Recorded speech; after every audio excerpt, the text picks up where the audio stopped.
The morning air carried the scent of sage and wildflowers as the Morrison family wagon wound through Devil's Canyon and the October sun, casting long shadows across the red sandstone walls.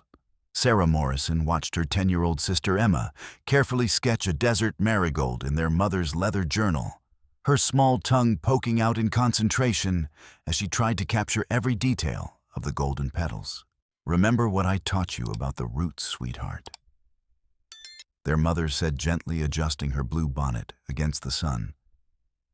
Mary Morrison was a striking woman, with intelligent eyes and gentle hands that had saved countless lives during her years as an army nurse. "The whole plant can be medicine if you know how to prepare it properly." "I remember, Mama," Emma replied, adding careful notes beside her drawing. "Steep the petals for cuts, dry the leaves for fever tea, and save the roots for stomach troubles." Sarah smiled at her sister's dedication. At 15, she'd grown protective of Emma's innocence, treasuring these peaceful moments when they could simply be a family traveling together. Their father, Captain John Morrison, guided the wagon with steady hands, his cavalry hat tilted against the morning light. "Sarah," he called back to her, "remember what I showed you about reading the land yesterday, the way water cuts through rock, how animals make their trails. Follow the deer paths when you need to climb," Sarah recited. "They always know the safest routes. And never trust a canyon that's too quiet. Flash floods can come from miles away." "That's my girl." Captain Morrison's weathered face creased in a proud smile. "Your mother and I won't always be here to guide you. But if you remember what we've taught you, you'll never be truly lost." The words sent an unexpected chill through Sarah, but before she could dwell on the feeling, their father's expression changed. He pulled up on the reins, his hand moving instinctively toward the rifle at his side. "John," their mother asked quietly, following his gaze. Through the dust ahead, 6 riders emerged from the brush like dark phantoms, their faces hidden beneath wide-brimmed hats. They moved with military precision, spreading out to block the canyon passage with practiced efficiency. "Stay calm," Captain Morrison said. But Sarah could hear the tension beneath his words. Could be cavalry patrol, could be ranchers. But as the riders drew closer, Sarah saw the cold gleam of weapons and recognized the predatory way they moved. These weren't soldiers or honest ranchers. Her father must have seen it too, because he suddenly cracked the whip and shouted to the horses, "Hold on." The wagon lurched forward, racing down the canyon floor as bullets whistled overhead. Sarah threw herself over Emma, covering her sister's small body as their mother's medical supplies scattered across the rough wooden boards. The wagon wheel struck a boulder and splintered, sending the vehicle careening sideways into the rocks. Sarah watched in helpless horror as her father fell first, a dark stain spreading across his blue cavalry shirt. Her mother tried to reach him, but never made it 2 steps before another bullet cut her down. The killers moved through the wreckage with methodical efficiency, while their leader, a silver-haired man with an educated voice, gave quiet orders. "Search everything. We can't afford to leave witnesses." Sarah pressed her hand over Emma's mouth, keeping them both hidden behind scattered flour sacks.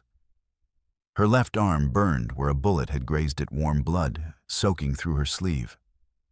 Emma clutched something in her small fist, a brass cartridge case with the letter C engraved on its surface. "Burn it all," the leader commanded. "Make it look like Apache work." As flames began consuming their wagon, Sarah knew they had only minutes before the fire reached their hiding place. She grabbed Emma's hand, and they crawled toward the canyon wall, following the narrow deer path their father had shown them the day before. The path was treacherous, barely 18 inches wide, with loose stones that threatened to send them tumbling into the canyon below. But it led to a shallow cave, hidden behind thorny brush, just large enough for 2 frightened girls to squeeze inside. They huddled in the darkness as searchers combed the canyon below, their voices growing more urgent as smoke filled the air. Sarah pulled Emma deeper into the cave, her heart hammering as boots scraped on stone just outside their hiding place. I'm scared, Emma whispered so quietly, only her sister could hear. I know, sweetheart. Sarah whispered back, feeling the crushing weight of responsibility settle on her 15-year-old shoulders. But Papa taught us how to survive. We just have to be brave and stay quiet. Emma held up the brass cartridge, its engraved C, catching the dim light that filtered through the brush. This is a clue, isn't it? To find the bad men who hurt Mama and Papa? Sarah studied the military-grade ammunition, recognizing the quality that spoke of professional killers rather than desperate bandits. Yes, she said, making a promise that would drive them across the territorial Badlands. Someday we'll use it to bring them to justice. As night fell over Devil's Canyon and the searchers finally moved on, Sarah Morrison began planning their survival. The brass cartridge in Emma's hand would be their first clue in a hunt for justice that would test every lesson their parents had taught them about courage, survival, and the difference between revenge and righteousness. But first, they had to live through the night. 2 months in the desert had carved away the softness of childhood from Sarah's face, leaving behind the lean, watchful features of someone who'd learned to read danger in every shadow. She crouched behind a weathered boulder, studying the abandoned wagons in the valley below, while the November wind carried promises of winter storms. I found water, Sarah, Emma whispered, emerging from a crack in the canyon wall, with their mother's journal pressed against her chest. The 10-year-old had grown thin but resilient, her blonde hair braided tight to keep it from her face. Her blue dress, once pristine for their journey to California, now bore patches and stains from 2 months of wilderness survival. Sarah examined the small spring Emma had discovered, mentally calculating their remaining supplies. 2 days of jerky remained, along with wild onions they'd dried and a cache of pine nuts. Her father's wilderness training had kept them alive, setting snares for rabbits, finding water sources, reading weather patterns. But Emma's remarkable memory and their mother's botanical knowledge had taught them which plants healed and which killed. Look what I mapped today, Emma said, opening the journal to pages covered with her charcoal sketches. She'd been documenting their underground world with the precision of a trained cartographer, marking safe passages, water sources, and hiding places. Her spatial memory was extraordinary. She could navigate the maze of caves and tunnels as if following a printed map. Sarah studied the crude but accurate drawings, amazed by the detail. Emma had noted patrol schedules, marked places where riders watered their horses, even sketched the boot prints of different men to track their movements. The ghost riders hit the Fletcher wagon yesterday, Sarah said, pointing to fresh smoke rising from a distant canyon. The name had come from other survivors, desperate people, who spoke of raiders appearing like phantoms, striking with military precision, then vanishing into the desert. Emma pulled out their precious clue, the brass cartridge with its engraved C. Over 2 months, it had become their obsession, their only solid link to their parents' killers. They all use the same ammunition. That means they're organized, doesn't it? More than organized. Sarah agreed, cleaning her father's cavalry pistol with practiced efficiency. They know exactly which wagons to hit, what supplies to take, who to leave alive.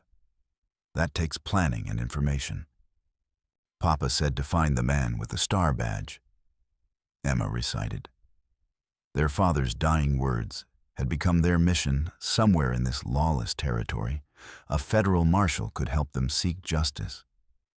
As twilight painted the canyon walls in shades of gold and crimson, Sarah felt the familiar weight of leadership. She was all that stood between Emma and the harsh realities of frontier survival. But she was also driven by something deeper, the need to see their parents' killers face consequences for their crimes. We'll check the Hernandez wagon tonight, Sarah decided, referring to wreckage they'd spotted that morning. But we'll need to be extra careful. The ghost riders sometimes leave sentries to watch their leavings. Emma began gathering their few possessions with the efficiency of someone who'd learned that every second might mean the difference between life and death. At 10 years old, she understood survival mathematics better than most adults. As they prepared to leave their temporary shelter, Sarah thought about her father's lessons. Always know your escape routes. The desert forgives nothing. They'd been preparing for 2 months, learning to move like shadows, to survive on scraps, to read the signs that meant safety or death. The Ghost Riders had made one crucial mistake: they'd left witnesses alive. And Sarah Morrison intended to make them pay for that oversight, no matter how long the hunt might take or how dangerous the path to justice might prove. The abandoned wagon sat like a broken skeleton against the star-filled sky, its torn canvas snapping in the desert wind. Sarah approached with her father's pistol ready, while Emma waited 50 yards away, positioned to signal if riders approached from any direction. They'd been tracking the Ghost Riders for 4 days, following a trail of destruction through the heart of Apache territory. The raiders moved with impunity through lands where even cavalry units traveled in force, suggesting protection from sources Sarah didn't want to consider. She was stuffing hardtack into her leather satchel when hoofbeats echoed off the canyon walls. 3 riders approached from the south, their silhouettes unmistakable against the moonlit landscape. Ghost Riders moving with deadly purpose toward the wagon, where she was trapped in the open.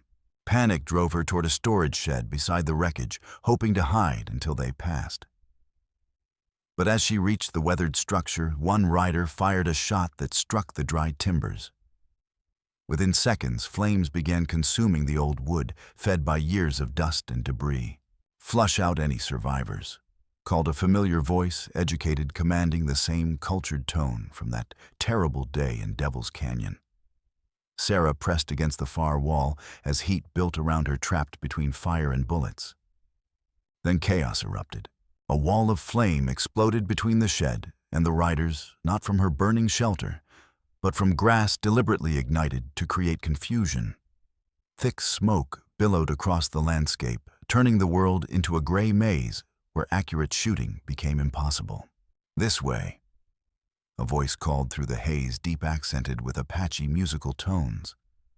A tall figure appeared in the smoke, his long black hair bound with leather dark clothing that seemed to absorb the firelight. He grabbed Sarah's arm and pulled her from the burning shed, just as the roof collapsed. They ran through smoke and flame, her rescuer leading with sure steps despite the chaos. Behind them, the raiders cursed, and their horses reared in panic. They reached the arroyo, where Emma waited, her blue eyes wide with terror, but her hands steady. The stranger stumbled, dark blood spreading across his left calf. He'd been shot during the rescue, but showed no pain, only grim determination. "Who are you?" Sarah demanded, keeping her pistol trained on him despite his wound. "Someone hunting the same men you seek," he replied, his voice carrying the musical cadence of his people. "My name is Aiyana. Those Ghost Riders have stolen from my tribe." Emma stepped forward, showing him the brass cartridge. "They killed our parents. We're going to make them pay." Aiyana's dark eyes studied the cartridge, recognition flickering across his angular features. "They've killed many families, little one. But they made a mistake, leaving witnesses alive." As smoke cleared behind them, Sarah realized everything had changed. They were no longer alone in their quest, but in the lawless Southwest allies could prove as dangerous as enemies. "Your leg needs attention," she said, noting how he favored his right side. "We have a safe place, but if you're lying about your intentions..." "I understand your caution," Aiyana replied steadily despite obvious pain. "But we share common enemies. That makes us allies, whether we trust each other or not." Distant hoofbeats warned that the riders were regrouping. Sarah made a decision that would change everything. She chose to trust the wounded Apache, who'd appeared like a guardian spirit in their darkest moment. "Follow me," she said, leading toward their hidden canyon home. "But understand this, if you betray us, I'll kill you myself." Aiyana nodded solemnly. "I would expect nothing less." Their cave home was a narrow cleft, hidden behind thorny mesquite, barely wide enough for 2 people, but opening into a chamber where they could stand upright. As they helped Aiyana through the concealed entrance, Sarah noticed how his warrior's eyes cataloged every detail. Defensive positions, escape routes, the spring that provided fresh water. "Sit," she commanded, pointing to their makeshift table. Emma gathered medical supplies, clean rags, grain alcohol, their mother's journal, open to surgical procedures, illustrated with precise sketches. "You don't have to tend an Apache's wounds," Aiyana said, studying Sarah's determined face. "Your people wouldn't approve." "My people are dead," Sarah replied bluntly, cutting away blood-soaked fabric. "And you're the only one who seems to know about our parents' killers." The bullet had carved a deep furrow through his calf muscle, missing bone, but tearing flesh. Sarah had assisted her mother with similar wounds at Fort Lowell. The journal fell open to familiar pages, describing wound cleaning and bandaging techniques. "This will hurt," she warned, pouring alcohol over the injury. Aiyana's jaw tightened, but he made no sound, as antiseptic burned away dirt and debris. Emma held clean cloth ready, her small hands steady despite nervousness around the imposing warrior. "Your mother was a healer," Aiyana observed, watching Sarah work with practiced efficiency. "She was an army nurse before marrying Papa," Emma said proudly. "She could fix anything: broken bones, snake bites, fevers. She wrote everything down so people could learn." Sarah wrapped the wound tightly with cloth strips. "The Ghost Riders stole medicine from your people. That's why you were tracking them." Aiyana nodded grimly. "Army supplies meant for the reservation: medicine, blankets, food. Without those supplies, children die from diseases brought by white settlers." His voice carried years of accumulated grief. "But they took more than medical supplies. Military weapons, ammunition, horses. Equipment that should never leave army posts." "Then what are they really?" Sarah asked, settling back.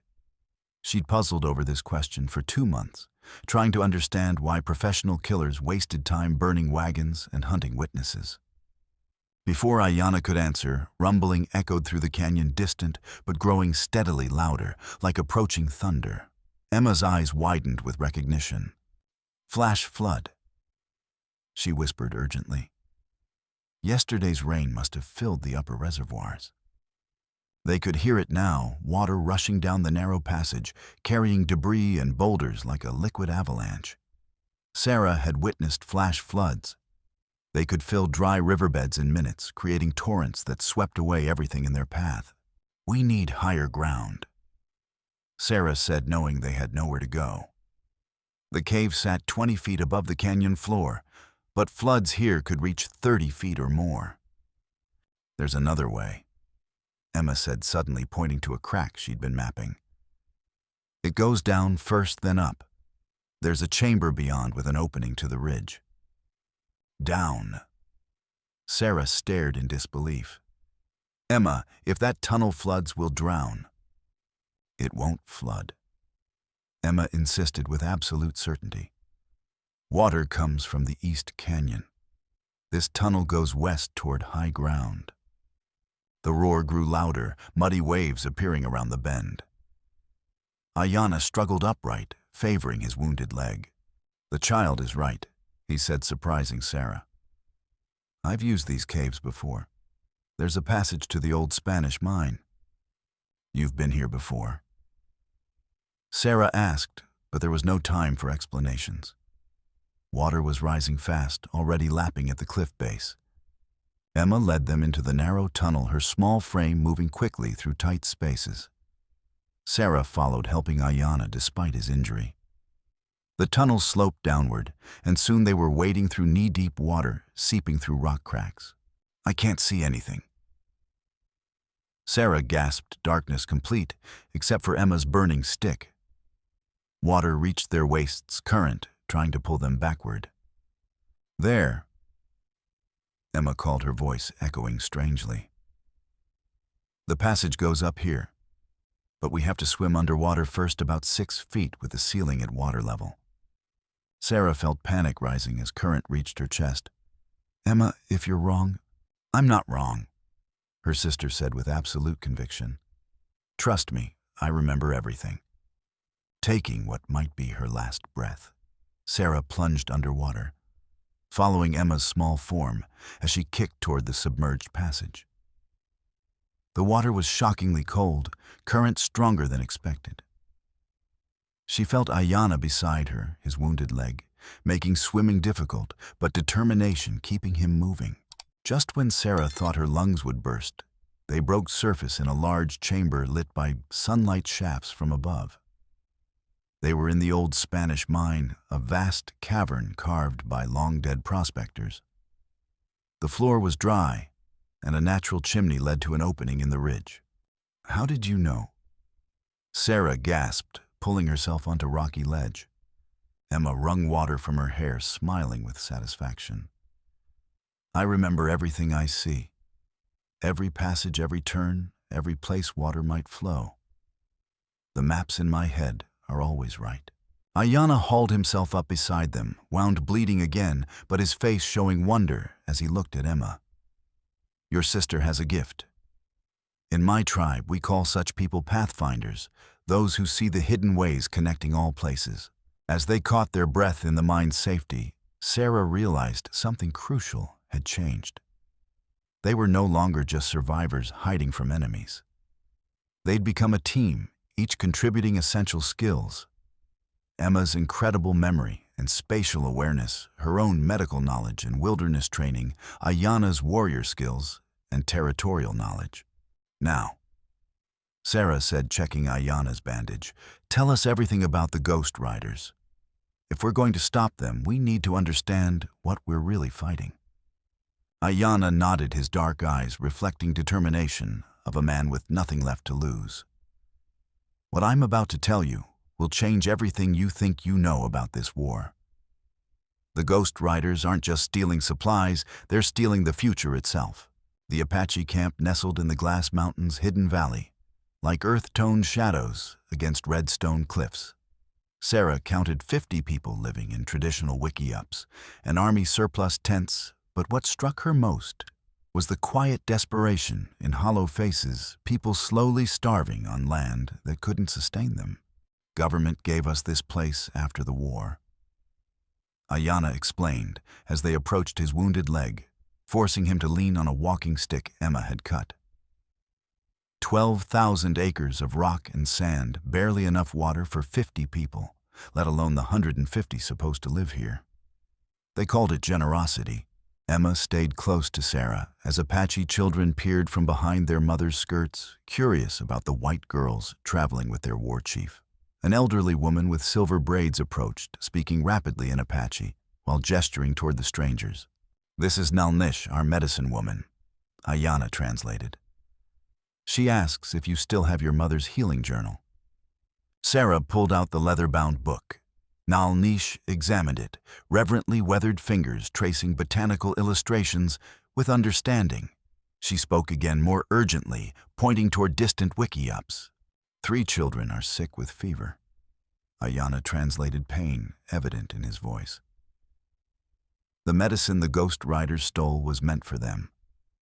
Without it—" He didn't need to finish. Sarah could see the sick children, pale, listless forms lying in brush shelters, while mothers kept helpless vigil. "Show me," Sarah said, opening the journal to fever treatments. She'd helped her mother care for sick children at Fort Lowell, understanding basic medical care and herbal preparation. As Sarah worked with Nalnish, preparing willow bark tea for the sick children, Emma explored the camp with characteristic curiosity. She returned with Apache children who'd been teaching her simple words, and more importantly, with crucial news. "Sarah," Emma whispered urgently, "the man with the hook hand has something you need to see." The man Emma indicated was missing his right hand, replaced by a metal hook that caught afternoon sunlight. His face bore old burn scars, and when he spoke, his English was broken but clear. "Ghost Riders," he said, thrusting a paper scrap at Sarah with trembling fingers. "Captured one 3 weeks ago. Before dying, he dropped this. Sarah unfolded the paper carefully. It was an official requisition form, standard Army paperwork, requesting ammunition and medical supplies for Apache pacification operations. But at the bottom, instead of a military signature, was a single bold initial C. Colonel. Emma breathed, studying the paper. Same C as on our cartridge. Aiyana examined the document with growing anger. This is their method. They steal reservation supplies, then blame Apache raids for missing goods. The Army thinks we're breaking treaties, so they cut our rations further. But why? Sarah asked, suspecting the answer. What's the point of keeping your people desperate? Before Aiyana could reply, a lookout's cry echoed across the valley. Riders approaching from the south, at least a dozen moving fast through the narrow canyon entrance. The camp exploded into panicked activity, but Sarah could see it was too late. The ghost riders had found them, and this time they weren't interested in stealth. A dozen riders approached in broad daylight, and in their center she could see a Gatling gun mounted on a wagon. Military equipment, Aiyana said grimly. Army weapons, professional soldiers. They're not here for supplies, they're here to eliminate witnesses. Gunfire erupted across the valley, and Sarah felt familiar terror of being hunted by professional killers. But this time, she wasn't just protecting Emma, she was surrounded by innocent people with nowhere to run. Emma on my back. Sarah ordered using rope to secure her sister the way their father had taught for emergency evacuations. Hold tight no matter what happens. The Gatling gun opened fire, its mechanical rhythm spelling death for anyone in the open. Sarah ran with Emma, clinging to her shoulders, following Aiyana toward the narrow canyon that was their only escape. Behind them, she heard screams of wounded and crackling flames as raiders systematically destroyed the camp. They reached the canyon as first riders thundered into the valley. Ahead stretched a terrifying obstacle, a rope bridge spanning a 50-foot chasm, ancient fibers swaying in the wind like a spider's web. Our only chance, Aiyana said, testing the first rope. The bridge was old, probably built by Spanish miners, and looked ready to collapse under a child's weight, much less 3 desperate people. Sarah went first, Emma still tied to her back. The bridge swayed sickeningly, with each step rope stretching under their combined weight. The chasm yawned beneath them, rocky bottom lost in shadow. Halfway across, bullets began snapping support lines, tilting the bridge dangerously. "Don't look down," Emma whispered. But Sarah felt her sister's terror in the way she clung to her shoulders. They made it across as the bridge gave way completely, leaving Aiyana stranded with ghost riders closing in. But then he smiled a fierce warrior smile, speaking of a man who'd found his purpose. Take care of each other," he called across the gap. "And remember, find Colonel Caldwell and you'll find your answers." Sarah wanted to shout back, but bullets were flying and Emma was pulling at her sleeve. They ran deeper into the canyon as gunfire echoed behind them like thunder. Later, in a cave, miles from the destroyed camp, Sarah remembered what she'd glimpsed in Aiyana's tent, a child's beaded necklace carefully preserved beside a small wooden doll. The Apache warrior had lost a daughter, and that loss had driven him to risk everything for 2 strangers who reminded him of what he'd failed to protect. "He's not coming back, is he?" Emma asked, her voice small in the darkness. Sarah pulled her sister close, feeling leadership's weight settle again. "No, sweetheart. But he gave us something important to name. Colonel Caldwell. Now we know who we're really fighting." As night fell, Sarah stared at stars and tried to make sense of what they'd learned. The Ghost Riders were part of a larger conspiracy reaching into the Army's highest levels. Somewhere out there, Colonel Caldwell was orchestrating a campaign that would destroy the Apache people and eliminate witnesses to his crimes. The fight was far from over. If anything, it was just beginning. The abandoned silver mine at Crow's Nest Ridge had sheltered them for 3 days, a maze of tunnels offering both safety and defensive positions. Sarah had chosen it carefully, remembering her father's lessons about tactical advantages. But as hoofbeats approached in pre-dawn darkness, she realized their pursuers had finally cornered them. "They've been tracking us since the Apache camp," she whispered to Emma, who pressed against the tunnel wall clutching their mother's journal. "Too organized, too persistent. Someone's been telling them exactly where to look." Aiyana limped toward them through shadows, his wounded leg barely supporting his weight. For 3 days he'd seemed increasingly desperate, driven by inner torment Sarah couldn't understand. Now, as armed men shouted orders outside, she saw something in his eyes that chilled her blood guilt. "There's something I must tell you," he said, voice heavy with shame. "Before they find us, you deserve the truth about why they always know our location." "What truth?"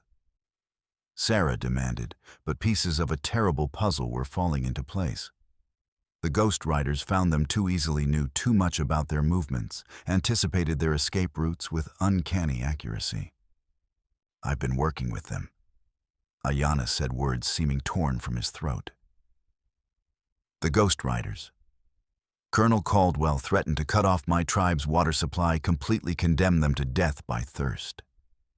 I had to choose between betraying you and watching my people die." Sarah felt the world tilt like an earthquake. The man who'd saved her life, shown them protection, risked his safety to help them. He'd been leading them into a trap.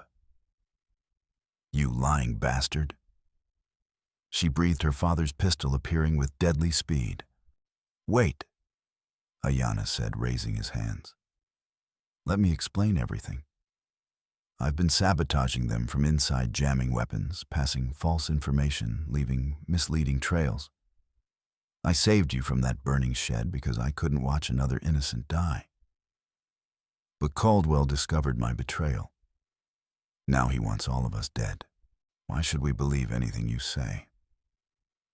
Sarah's voice shook with rage that cut deeper than physical wounds. "You've been lying for days." Emma stepped forward, her young face grave with understanding beyond her years. "Because of the necklace. I saw it in your tent at the camp. It belonged to your daughter, didn't it? The little girl who died." Aiyana's composed mask cracked, revealing raw grief underneath. Her name was Aiyana Little Spring. She was Emma's age when Caldwell's men attacked our winter camp 2 years ago. They claimed we'd been raiding wagon trains, but it was lies. They murdered 23 people, including children, to cover Caldwell's supply thefts. Sarah felt anger wavering, replaced by something more complex. "So you took her name." "I took her name to honor her memory," he admitted, voice carrying 2 years of guilt. "And I swore to see justice for her death. But justice and revenge are different things. I learned that seeing your sister's face, she reminded me of what I'd lost, but also what I might still save." Footsteps echoed through mine tunnels, growing closer. Sarah made a decision that surprised her. She lowered her gun. "If you're lying now, I'll kill you myself. But right now, we need each other to survive." "Sarah Morrison." A cultured voice called through darkness. "Miss Morrison, I know you're in there. There's no need for this to end badly." Sarah's blood turned to ice. She recognized that voice, educated, commanding the same tone from that terrible night in Devil's Canyon. Colonel Caldwell had come personally. "That you killed my parents," she shouted back, voice echoing off stone walls. "I'm afraid that's not entirely accurate." Caldwell replied, voice coming closer. "Your parents died because they were investigating supply irregularities that threatened profitable business arrangements.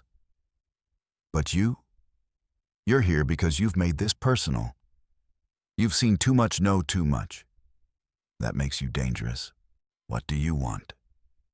Sarah demanded, though she suspected the answer. "I want to offer you a choice," Caldwell said, suddenly stepping into their chamber with 6 armed men behind him. He was tall, silver-haired, with the bearing of a career military officer. His uniform was immaculate brass buttons gleaming even in dim light. He looked like the kind of officer trusted with important missions, respected by peers, the perfect facade for a monster. "Cooperate with me, and I'll relocate you somewhere safe," he continued. "Or continue this foolish crusade and face inevitable consequences." "What consequences?" Emma asked, voice steady despite visible fear. Caldwell smiled without warmth. "The kind that end with Apache savages murdering 2 innocent white girls. Very tragic, very believable, and very useful for justifying complete Apache removal from their current reservation." The full scope of Caldwell's plan hit Sarah like a physical blow. "You're going to start a war. Use our deaths to justify genocide." "I'm solving a problem," Caldwell corrected matter-of-factly. "The Apache Reservation sits on land several railroad companies desperately want. My associates have offered generous compensation to clear that land for development. A few strategic incidents, carefully planted evidence. And the Army will have no choice but to relocate the Apache to less valuable territory." Sarah understood why Aiyana had been forced to cooperate. This wasn't just about stolen supplies, it was about genocide committed for corporate profit. The realization sickened her. "You're a monster," she said. "I'm a businessman," Caldwell replied with a shrug. "And unfortunately, you've become bad for business. Sergeant Mitchell, secure the prisoners." As soldiers moved forward, Sarah felt her father's pistol's weight. 6 shots for 7 enemies. Impossible odds, but she'd learned that sometimes fighting was the only choice, regardless of chances. "Emma," she whispered, "when I start shooting, run for the North Tunnel." But before she could draw her weapon, Aiyana stepped between soldiers and the girls. "I have a better idea," he said, pulling a small metal cylinder from his belt. Everyone might want to step back. The cylinder hissed, suddenly filling the chamber with thick, choking smoke. In the chaos that followed, Sarah grabbed Emma's hand and ran following Aiyana as he led them deeper into the mine, through passages he seemed to know instinctively. Behind them, Caldwell shouted orders, his cultured voice sharp with frustration. They were alive, but Sarah knew everything had changed. They were no longer just hunting their parents' killers, they were fighting for an entire people's survival. And the man she'd thought was their enemy had revealed himself as their most crucial ally. But first they had to escape alive, with Caldwell's men blocking every known exit that would require either a miracle or a sacrifice. None of them were prepared to make. The abandoned fort at Skeleton Creek had been built during the Indian Wars, its adobe walls now crumbling under relentless desert sun. Sarah, Emma, and Aiyana had taken shelter there after escaping the mine, but those same walls had become their prison. Caldwell's men had surrounded the fort during the night with military precision. From her vantage point, Sarah counted 20 armed figures positioned behind rocks, their weapons glinting in morning light.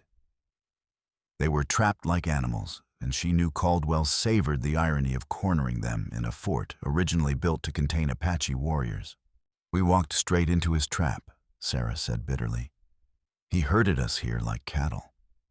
Emma sat in the corner of what had been the command post, her small hands working complex knots in rope, a nervous habit that had also kept her fingers nimble and strong. "The walls are thick adobe, but some wood is completely rotted. I found loose boards that might move." Aiyana examined Emma's discovery testing boards with his good hand. Large enough for a child, but not adults. "We couldn't follow." "I'm not leaving you," Emma said firmly, crossing her arms with stubborn determination. Sometimes staying together means splitting up temporarily. Sarah replied, though the words hurt. "If you can get out unseen, you might find help. Find that Federal Marshal Papa mentioned." Before Emma could argue, footsteps echoed across the courtyard. Colonel Caldwell appeared with 2 soldiers settling into a chair, as if conducting a social visit rather than threatening children. "I must admit, you've been more resourceful than expected," Caldwell said pleasantly. Most people would have surrendered by now. But your father always was inconveniently stubborn about principles. You knew, Papa? Emma asked, her voice small but defiant. Oh, yes. Caldwell smiled with false warmth. Your father was investigating supply irregularities at several army posts. Very thorough, very honest. Unfortunately, those qualities made him dangerous to certain business interests. Sarah felt pieces clicking together with horrible clarity. You killed him to silence his investigation. I had him killed because he was about to ruin a very profitable enterprise. Caldwell continued matter-of-factly. Your father had compiled evidence of my supply diversions arrangements with Mexican revolutionaries who pay well for American weapons and my plans for Apache reservation development. He was scheduled to present findings to the territorial governor the week after your family's unfortunate encounter. Sarah's hand moved toward her pistol, but Caldwell's men were ready. I wouldn't recommend that, he advised calmly. You're outnumbered 20-1, and I still need you alive, temporarily. What's about to happen here? Aiyana asked, buying time. A tragic massacre, Caldwell explained patiently. Apache warriors will attack this fort, killing 2 innocent white girls held captive after their desert rescue. The sole survivor, a loyal Apache scout who tried to protect them, will escape to tell the tale. Territorial newspapers will demand justice, politicians will call for action, and the army will retaliate against the Apache reservation with overwhelming force. Sarah understood his complete plan. You'll kill us and blame the Apache, use our deaths to justify wiping them out. Exactly. And it will work perfectly, Caldwell said with satisfaction. Newspapers love stories about innocent children murdered by savages. They sell papers and justify military budgets. No one will question the need for decisive action. You're insane, Sarah breathed. I'm efficient, Caldwell corrected. But I'm curious how you've survived so long in hostile territory. Who's been helping you? When they didn't answer, Caldwell nodded to a soldier. Sergeant Mitchell encouraged their cooperation. The soldier raised his rifle toward Emma, and Sarah felt her world narrow to protective rage. Don't you dare touch her, then answer my questions, Caldwell said calmly. Who's been helping you survive? Sarah exchanged glances with Aiyana, seeing desperate calculation in his eyes. They needed time, needed distraction, needed anything that might give them a chance. We helped ourselves, she said defiantly. Papa taught me wilderness survival, finding water, setting snares, reading weather. Mama taught me medicine and plant identification. We didn't need anyone's help. Caldwell studied her, then laughed with apparent amusement. You know I almost believe you. You have your father's stubborn streak and your mother's practical intelligence.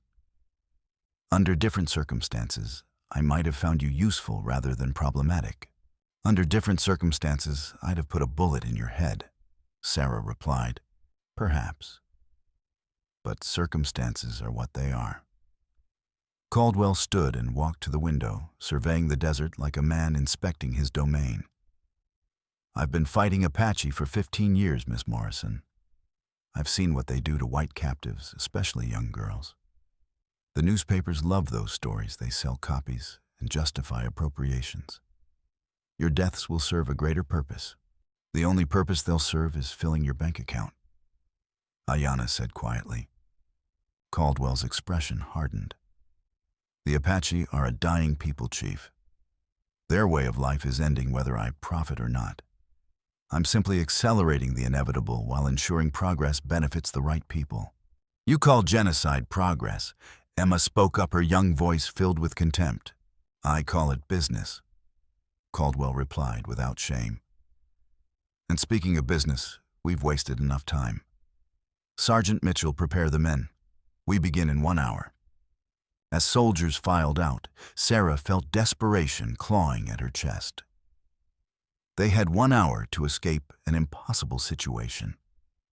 The fort was surrounded, they were outnumbered, and Caldwell held every advantage, except one he didn't know about Emma's ability to find hidden passages.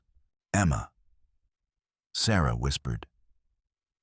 "When the shooting starts and everyone's distracted, squeeze through that gap and run. Don't look back, don't try to help. Just run and find help. I won't leave you," Emma said stubbornly, tears filling her eyes. "You have to," Sarah insisted, grasping her sister's hands. "Someone needs to survive to tell the real story. Someone needs to ensure Caldwell doesn't get away with murdering innocent people for money." Emma nodded with gravity, far beyond her 10 years understanding survival mathematics. Sometimes sacrifice was the only option that left hope for the future. Sarah checked her father's pistol one final time, counting bullets that represented their only chance. 6 shots for 20 men. Hopeless odds, but she'd learned that hope wasn't about calculating chances. Hope was about refusing to surrender, even when victory seemed impossible. "When this starts," she told Aiyana, "protect Emma as long as you can. I'll draw their attention and buy her time to escape." Aiyana nodded, understanding, passing between them wordlessly. They were both prepared to die, but also prepared to make their deaths count for something more than Caldwell's profit. The sun was setting over the desert, painting the sky in shades that reminded Sarah of flames consuming their wagon 2 months ago. In the distance, storm clouds gathered over mountains. A storm was coming, and they stood directly in its path. But storms also brought change. And sometimes change was the only thing that could wash away the corruption poisoning everything it touched. The smell of smoke reached them first, acrid and sharp, cutting through desert air like a blade. Sarah pressed her face to the wall gap and saw orange flames consuming the fort's wooden structures. Caldwell wasn't waiting for his staged attack. He was burning them out like vermin. "The whole fort's on fire," she called to Aiyana and Emma. "We need to move now." Emma was already working at loose boards, her small hands pushing against rotted wood with desperate strength. But as she tried to squeeze through, a timber shifted unexpectedly, partially blocking the opening. She was stuck halfway, legs kicking frantically as she tried to free herself. "I can't get out," she cried, panic rising as smoke seeped through wall cracks. Sarah grabbed her sister's legs and pulled, but the gap was too narrow. Outside, soldiers shouted orders while flames spread through dry timber with frightening speed. "Sarah," Aiyana pointed upward. The roof. Burning debris was falling from above. The wooden roof was collapsing, and soon the entire structure would come down on them. They had minutes at most. "Hold still, Emma," Sarah commanded, then turned to Aiyana with desperate determination. "Help me break more boards. We need to widen this gap." Together, they attacked the rotted wood with everything they had. Aiyana used his knife to cut weakened fibers, while Sarah kicked at timbers with both feet. Splinters flew like shrapnel, cutting their hands, but slowly the gap widened. Emma finally popped through, landing hard outside the fort. But even as Sarah felt relief, she heard a rifle being cocked, going somewhere. Sergeant Mitchell stepped around the corner, weapon trained on Emma's small form. "Colonel Caldwell thought you might try exactly this." Sarah's heart sank. Even their desperate plan had been anticipated. Caldwell was too smart, too experienced, too careful to leave such an obvious escape unguarded. "Let her go," Sarah said, climbing through the gap despite the rifle pointed at them. "She's just a child." "She's a witness," Mitchell replied flatly, "and witnesses are what we can't afford." The sergeant's finger tightened on the trigger, and Sarah knew she had perhaps a second to act. Her father's pistol was in her hand before she consciously decided to draw it, muscle memory and desperation combining in fluid motion. 2 shots came almost simultaneously, Mitchell's rifle and Sarah's pistol firing like thunder. The sergeant's bullet whined past Sarah's head, close enough to burn her ear. Her bullet took him in the chest, spinning him into the fort's wall. "Run!" Sarah shouted, but more soldiers were converging on their position. The gunshots had revealed their location, and now There was nowhere to hide. Aiyana emerged from the gap, his wounded leg making him stumble. "This way," he gasped, pointing toward the fort's water tower. "Higher ground our only chance." They ran through the burning fort, dodging falling timbers and breathing smoke that seared their lungs. Behind them, Caldwell's voice shouted orders, his cultured tone sharp with frustration. The water tower stood at the fort's highest point, a wooden structure that had somehow escaped the flames. Its ladder was old and rickety, but it was their only option. Emma went first, her light weight making quick work of the climb. Sarah followed with Aiyana, bringing up the rear despite his injury. They reached the platform as Caldwell appeared in the courtyard below his uniform, singed and silver hair disheveled. The composed military officer was gone, replaced by a man whose carefully laid plans were crumbling. "You can't escape," he called up to them. "The entire area is surrounded. This is just postponing the inevitable." "Maybe," Sarah called back. "But at least everyone will know the truth about what happened here." Caldwell's expression darkened. "The truth is whatever I say it is. And the truth is that Apache savages killed 2 innocent girls and their faithful scout. Very tragic, very believable." He raised his sidearm, a cavalry officer's pistol gleaming in firelight. "I'm afraid you won't be alive to contradict that story." The platform was perhaps 20 feet above ground, with the fort's old concrete cistern directly below. Sarah could see water in the bottom, but couldn't tell how deep it was. It might break their fall, or might be too shallow to do anything but ensure they died from broken bones instead of bullets. "Sarah," Emma whispered urgently. "The rope Papa taught us to use for river crossings. I still have it." Sarah looked at her sister in amazement. Throughout their ordeal, Emma had carried a coiled rope 30 feet of strong hemp that their father had insisted they learn to use for emergencies. It was long enough to reach the cistern, strong enough to support their weight, and possibly their salvation. "Can you tie it off securely?" Sarah asked, gesturing to the tower's support beam. Emma nodded, her small fingers working with practiced efficiency. She'd learned knots from their father, and her young mind had retained every lesson. Within seconds, she had the rope secured and was dropping the free end toward the cistern.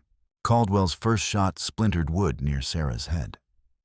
His second was closer, and she knew they were running out of time. The rope wasn't quite long enough to reach the cistern bottom, but it would get them most of the way down. "Emma first," Sarah said, but her sister shook her head. "Together," Emma insisted firmly. "Like Papa taught us." Sarah remembered now. Her father had shown them how to rappel together in emergencies, with the larger person controlling descent, while the smaller was secured to their back. It was risky, but their only chance of escaping together. She quickly tied Emma to her shoulders with spare rope, using the same technique from their Apache camp escape. Emma's arms went around her neck legs, around her waist. "Hold tight and don't let go," Sarah whispered, then grabbed the rope and swung out over the cistern. Caldwell's third shot rang out as they descended, the bullet striking rope just above Sarah's hands. She felt fibers part, and suddenly they were falling faster than intended. The cistern rushed up to meet them, and she had just enough time to twist so she would hit water first, shielding Emma from impact. The water was shockingly cold and deeper than expected, nearly 10 feet of murky liquid that tasted of rust and age. They plunged beneath the surface, and for a terrifying moment, Sarah thought they might drown in the old cistern's depths. But then her feet touched concrete bottom, and she pushed upward with all her strength. They broke surface, gasping and coughing, but miraculously alive. Emma was still tied to her back, sputtering but unharmed. "The drainage pipe," Emma gasped, pointing to a large opening in the cistern wall. "It leads outside the fort." Sarah could see it now, a pipe perhaps 3 feet in diameter, designed to carry overflow water during rare desert storms. It was their only way out, but it meant swimming underwater through a tunnel of unknown length. Above them, Caldwell appeared at the cistern edge, his face twisted with rage. "You little bitches," he snarled, his cultured facade completely cracking. You've ruined everything." He fired down at them, repeatedly, bullets striking water and sending up geysers. Sarah took a deep breath and dove toward the drainage pipe, pulling Emma into the underwater tunnel. The passage was narrow and dark, filled with stagnant water that hadn't flowed in years. They swam through the pipe, following its slight downward slope toward what they hoped was freedom. Sarah's lungs burned, and she could feel Emma's grip loosening as the cold water sapped their strength. Just when she thought they wouldn't make it, they emerged into a concrete collection chamber outside the fort walls. They pulled themselves onto the chamber's edge, gasping and shivering. Behind them, the fort continued burning flames, lighting up the desert night. They could hear Caldwell's men searching, but in the darkness and confusion, they had a chance to escape. But as they struggled to catch their breath, a shadow detached itself from nearby rocks. It was Caldwell, his uniform torn and face blackened with soot.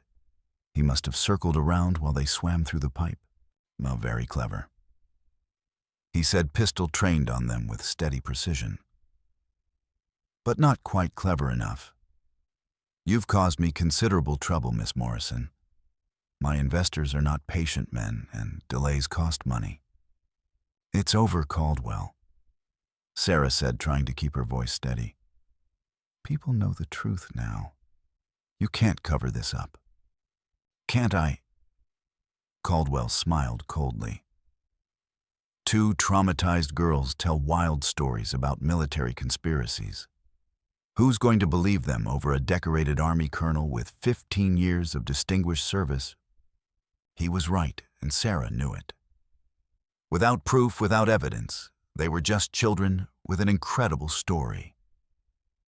No one would believe them over a respected military officer. But you won't be alive to tell your story anyway. Caldwell continued brutally. "Apache savages killed you while trying to escape justice. Very tragic, very believable." His finger tightened on the trigger, and Sarah closed her eyes, pulling Emma close. They'd fought so hard, survived so much, only to die here in the shadow of a burning fort. The shot rang out like thunder, but Sarah felt no pain. She opened her eyes to see Caldwell staggering backward, a dark stain spreading across his chest. Behind him, Aiyana limped forward, Sarah's father's rifle smoking in his hands. "Should have made sure I was dead," Aiyana said grimly. "But you always were too confident." Caldwell tried to raise his pistol, but his strength was failing. He fell to his knees, then pitched forward onto his face. The great Colonel Caldwell, orchestrator of genocide and architect of greed, died like any common criminal. Sarah felt no satisfaction in his death, only profound exhaustion. It was over. Finally, truly over. But as she knelt beside Aiyana, she could see his final act had cost him everything. The Apache warrior who had saved them was bleeding from multiple wounds, his breathing shallow and labored. "The fort's collapse," he whispered weakly. "Beam fell on me when I went back for the rifle. Don't think. I'm going to make it much longer." "Don't say that," Sarah said, tears streaming as she tried to stop his bleeding. "We'll get you help. Find a doctor." "Listen to me," Aiyana interrupted urgently. "In my pack, there's a notebook I took from one of Caldwell's men during the mine fight. Has names, dates, payments, correspondence. Everything you need to prove what happened." Sarah found the notebook, a leather-bound journal filled with Caldwell's careful handwriting. Lists of payments to Mexican revolutionaries, records of weapons sales correspondence with railroad companies about land rights. It was everything they needed to expose the entire conspiracy. "Why?" Sarah asked, holding his hand as his breathing grew labored. "Why did you save us? Why sacrifice everything?" Aiyana smiled, and for a moment she could see the man he'd been before. Grief hardened him. "Because some things are worth dying for. Because you reminded me that not all white people are enemies. Because my daughter would have wanted me to protect other children the way I failed to protect her." His eyes closed, and Sarah felt his hand grow still. Chief Aiyana, the Apache warrior, who had lost everything and found redemption in protecting two orphaned girls, was dead.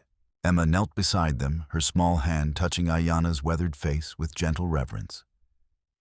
"He's with his daughter now," she said softly. "They're together, where there's no more pain." Sarah looked up at the burning fort, at the desert stretching endlessly, at stars shining coldly overhead. They were alone again, but they were alive. And they had the proof needed to ensure Caldwell's crimes wouldn't go unpunished.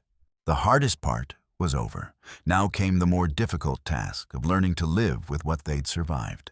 The town of Esperanza dozed in morning sun 3 weeks later, its adobe buildings and dusty streets offering the first taste of civilization Sarah and Emma had seen in over 3 months. They walked down the main street like ghosts returning from the dead, their clothes patched and travel-worn faces bearing the lean hardness of people who'd learned to survive against impossible odds. In Sarah's pack, carefully wrapped in oilcloth, rested Aiyana's notebook evidence that would bring down Caldwell's entire network. The federal marshal's office stood at the street's end, its wooden sign creaking in desert wind. Sarah had seen the star badge through the window, the same symbol her father had told her to seek with his dying breath. After months of searching, fighting, and running, they had finally found the man who could help them seek justice. Marshal Thomas Hendricks was a weathered man in his 50s, with steel-gray hair and eyes that had seen too much violence. He listened to their story with patience, born of experience, with desperate people telling incredible tales, but his expression changed dramatically when Sarah placed Aiyana's notebook on his scarred desk. "Jesus Christ," he whispered, flipping through pages with growing amazement. "This is bigger than anything we imagined. We've been investigating supply irregularities for months, but this goes all the way to the territorial capital."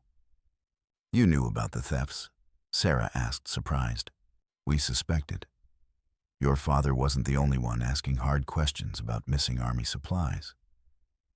But every time we got close to the truth, witnesses disappeared or evidence vanished." Hendricks set down the notebook and looked at the girls with something approaching awe. "I knew your father, Sarah. John Morrison was one of the most honest men I ever worked with. He wrote to me just before he died, said he'd uncovered something big, but needed more time to gather proof." Sarah felt tears stinging her eyes. Her father had been trying to contact help building a case against Caldwell's operation. If only he'd had more time. "But there's something else." Hendricks continued, his voice growing heavy. "Caldwell threatened me too about 6 months ago. Said if I kept investigating supply irregularities, my family might suffer an unfortunate accident. That's why I've been so careful working through back channels, building evidence slowly." He looked at the notebook with reverence. "This is exactly what we needed to bring down the whole network." Sarah felt a chill of understanding. Caldwell's reach had been even broader than they'd realized, touching everyone who might threaten his operations. "Are you prepared to testify?" Hendricks asked. "This will be a long, difficult process. There will be powerful people who want to silence you." "We'll testify," Sarah said firmly. "Someone needs to speak for all the people who died because of Caldwell's greed." I'll make sure you're protected," Hendricks promised. "I have contacts in Washington who've been waiting for evidence like this for years." 6 weeks later, Sarah stood in a packed Santa Fe courtroom, raising her right hand to swear an oath to tell the truth. The room buzzed with reporters, lawyers, military officials, and citizens drawn by what newspapers called the trial of the century. She told their story from the beginning, sparing no detail that might help the jury understand Caldwell's crimes. The attack on their wagon, months of desert survival, their alliance with Aiyana and the Apache people, the truth about systematic supply theft, and planned genocide disguised as military necessity. Emma testified too, her young voice carrying clearly as she described the Apache camp and sick children who died because medicine meant for them was stolen for profit. Defense lawyers tried to discredit them as traumatized children with unreliable memories. But Aiyana's notebook was unshakable evidence. As the trial progressed, other witnesses emerged: soldiers forced to falsify reports, traders coerced into participating in supply thefts, Apache survivors who could testify to Caldwell's atrocities, even railroad executives who had been paying bribes for land rights. The trial lasted 2 months. When it ended, 18 men had been convicted on charges ranging from theft and conspiracy to murder. Railroad companies were forced to pay massive fines and compensation to the Apache tribe, and several high-ranking Army officers were court-martialed and dismissed. Most importantly, the Apache reservation was expanded and provided with proper medical supplies, clean water, and agricultural equipment. It was too little too late for many who had died, but it was a beginning toward justice. On a warm February day in 1872, Sarah and Emma stood in a modest Tucson parlor facing a middle-aged couple who had traveled 200 miles to meet them after hearing their story through Marshal Hendricks. "Captain Morrison saved my life during the war." Samuel Crawford said, his weathered hands gentle as he shook Sarah's hand.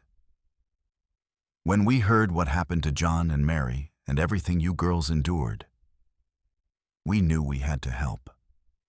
His wife Catherine knelt to Emma's level with natural grace. "We never had children of our own," she said softly. "But if you're willing, we'd like to try being a family together." Sarah felt tears stinging her eyes. After months of running, hiding, and fighting just to survive, the idea of a real home seemed almost impossible to believe. "You want to adopt us?" "We want to love you," Catherine said with simple honesty, "the way your parents would have wanted." Emma looked up at Sarah, her young face serious with the weight of decision. "What do you think?" Sarah thought about their parents, about Aiyana, about all who had died so they could reach this moment. "I think Papa would say we've earned the right to be children again." The paperwork was simple after everything they'd endured.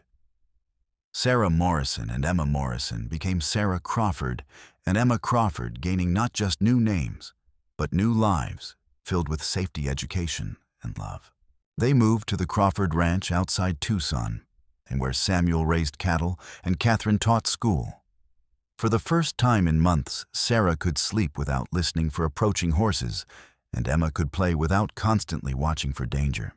But even as they settled into their new life, Sarah kept one memento of their ordeal.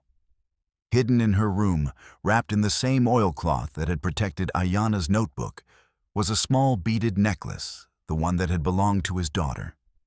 She'd taken it from his body before they left the burning fort, intending to return it to his tribe when possible. That opportunity came 6 months after the trial. Sarah sat on the ranch porch, watching Emma play with the dogs in the yard. Spring 1872 had brought new life to the desert. Wildflowers bloomed in arroyos, and cattle grew fat on rich grass. It was the kind of peaceful scene Sarah had almost forgotten was possible. The sound of approaching horses drew her attention. 3 Apache riders approached, slowly showing they meant no harm. Sarah recognized the leader, Nalnish, the medicine woman from Aiyana's camp, her silver braids now adorned with small white flowers. "Sarah Morrison," Nalnish said in careful English, dismounting with age's dignity. "We have come to speak with you." Sarah felt her heart racing, but not with fear. These people had been Aiyana's family, and they were connected to her by bonds of shared loss and respect. "I'm glad you came." Emma looked up from her play face, lighting with recognition. "Nalnish, did you come to see how we're doing?" The medicine woman smiled, the expression transforming her weathered features. "We came to thank you, little pathfinder. Because of your courage and Aiyana's sacrifice, our people have medicine again. The children are healthy, the old ones are strong. The government keeps its promises now." Sarah felt a weight lifting that she hadn't realized she'd been carrying. The reservation is better, much better. New supplies arrive regularly. We have clean water, more land for hunting and farming. The white man's law speakers say we have rights now, that no one can steal from us without facing justice. Nalnish reached into her pack and withdrew a bundle wrapped in soft deerskin. But we came for another reason. To return something that belongs to you. She unwrapped the bundle to reveal their mother's journal, but transformed. The leather cover was decorated with intricate beadwork in patterns that told stories, and new pages had been added, filled with Apache botanical knowledge and healing techniques. Aiyana told us of your mother's wisdom before he died. Nalnish explained reverently. Our women have added their knowledge to hers. Now it is a bridge between our peoples, a symbol of healing that can grow from shared suffering. Sarah accepted the journal with trembling hands. It was beautiful beyond words, honoring both her mother's memory and the Apache people who had welcomed her. Thank you. This means more than you know, and we have something for you, Emma said, running into the house. She returned with the small beaded necklace carefully wrapped. This belonged to Aiyana's daughter. We wanted to make sure it went home.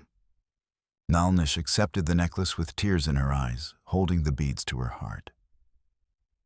Little Spring, she whispered in her own language, then in English.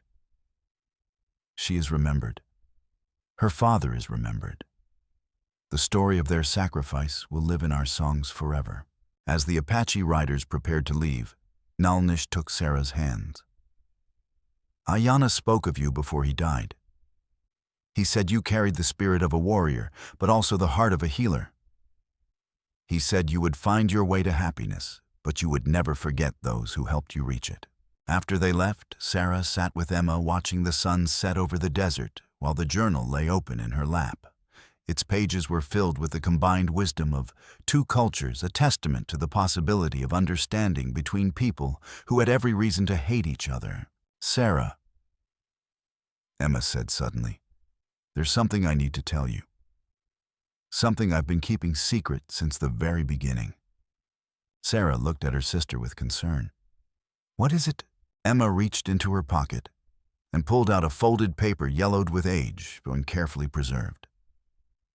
I found this in Mama's journal the day after they died. It was hidden behind the back cover. I didn't tell you because I was afraid it would make you too sad to keep fighting. Sarah unfolded the paper with shaking hands. It was a letter in her father's familiar handwriting, dated just 2 days before their deaths. My dearest Mary, I've decided to resign my commission immediately. The corruption I've uncovered goes deeper than I ever imagined, and I fear for our family's safety if I continue investigating. I've written to your cousin Robert in California. He can help me find work on his ranch away from all this violence and deception. I know you've been worried about the girls growing up in this harsh territory. Sarah is becoming too serious, too burdened by survival's weight. Emma is losing her childhood to frontier realities. They deserve better than this constant fear. Let's give them a chance to be children again, Mary. Let's find a place where they can laugh without looking over their shoulders, where they can dream of the future, instead of just surviving each day. I want them to know peace, to understand that the world can be beautiful as well as dangerous. I love you more than words can express. I love our girls with every breath. And I believe that somewhere in this vast country, there's a place where we can all be truly happy. Forever yours, John. Sarah felt tears streaming down her face. Her father had been planning to quit his dangerous work, to take them away from the violence and corruption. He'd wanted to give them a normal life, a chance to be a family without constant danger. Why did you hide this?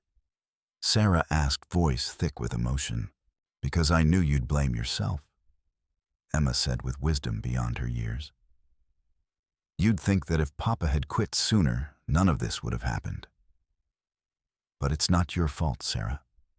It's not anyone's fault except the bad men who killed them.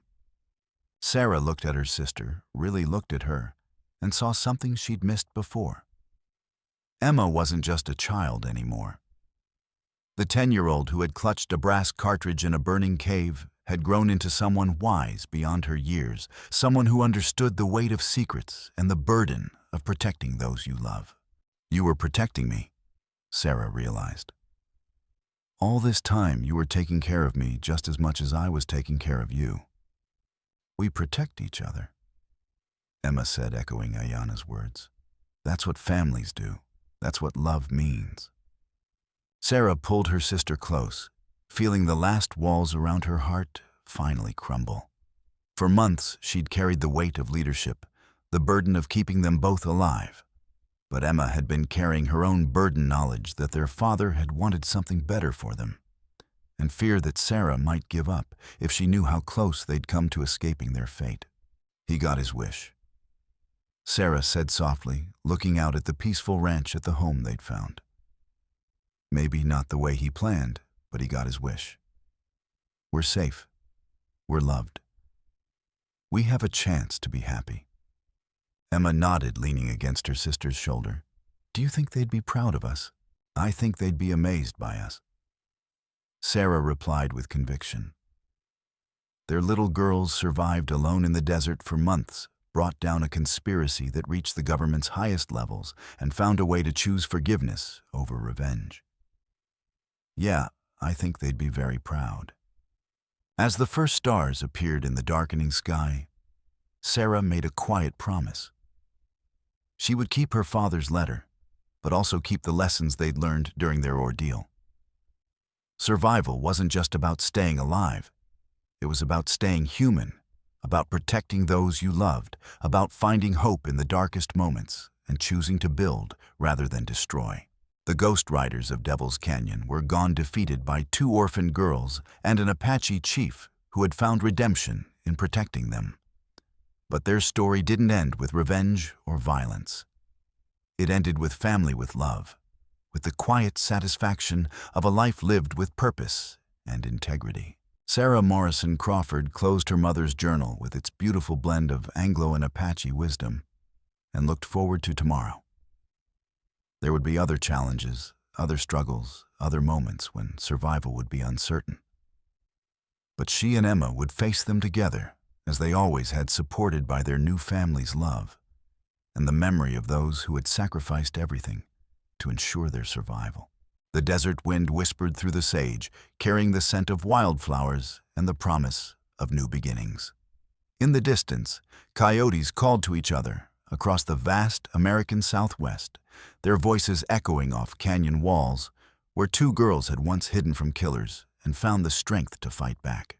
Some stories end with revenge. Some stories end with justice. But the best stories, the ones that truly matter, end with hope, forgiveness, and the unbreakable bonds between people who choose to love each other, despite the darkness surrounding them.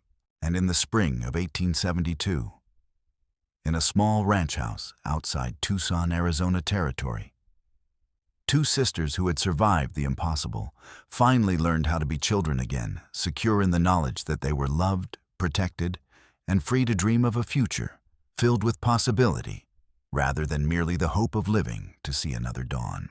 The Ghost Riders were gone forever, but the girls they'd tried to destroy lived on, stronger and wiser and more loved than ever before.